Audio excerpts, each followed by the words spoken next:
দিনের পর দিন কাগজপত্র নিয়ে আমাদেরকে ডেট দিচ্ছে, একের পর এক ডেট দিয়ে যাচ্ছে। আমরা ইন্ডিয়ার লোক হয়ে আমরা কোনো ফ্যাসিলিটি পাবো না, বাংলাদেশের লোক ফ্যাসিলিটি পাবে? উনি কি বাংলাদেশ থেকে ঘুষ খেয়ে এগুলো করছে? উনি বাংলাদেশ থেকে এগুলো ঘুষ খেয়ে করছে? বাংলাদেশের লোকেদেরকে কে সাহস দিয়েছে যে আমাদের ইন্ডিয়ান পাসপোর্ট ব্লক করার?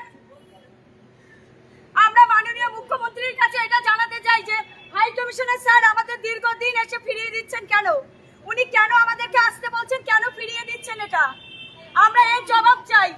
দিনের পর দিন বাড়ি থেকে আমরা এত দূর রাস্তায় আসছি, আমরা উনি ডেট দিচ্ছে বলেই আমরা আসছি।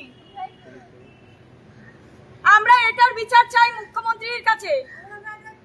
আমরা মাননীয় মুখ্যমন্ত্রীর কাছে আবেদন করছি, আমরা যদি ইন্ডিয়ার লোক হয়ে কোনো ফ্যাসিলিটি না পাই তাহলে বাংলাদেশের লোকেরাও ইন্ডিয়ায় আসতে পারবে না, তারা ডাক্তার দেখাতেও আসতে পারবে না।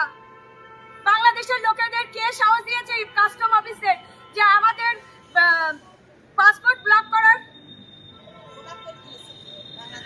এত বড় আসপর্দা হয় কি করে?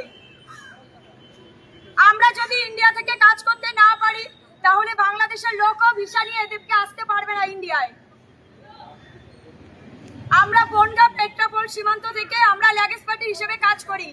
এত মহিলা আমাদের এখানকার যারা আছে তারা সবাই বাচ্চা কাচ্চা নিয়ে খেটে খায় এই কাজটা করে। এটা আপনি অবশ্যই দেখুন, প্রয়োজনে আমরা নবান্নয় যাব, গিয়ে কথা বলবো, হাই কমিশনার স্যারের বিরুদ্ধে আমরা কথা বলবো। উনি যদি নাই পারবে করতে তাহলে কেন উনি আমাদের ডেটের পর ডেট দিচ্ছে? আমাদের কাগজপত্র জমা নিয়েছে, উনি প্রথমবার বলে দিতে পারতো যে আমরা পারবো না, তাহলে আমরা এই কাজটা আমরা দিনের পর দিন এখানে আসতাম না কষ্ট করে। কতদিন ধরে আসছে, আমাদের কত টাকা পয়সা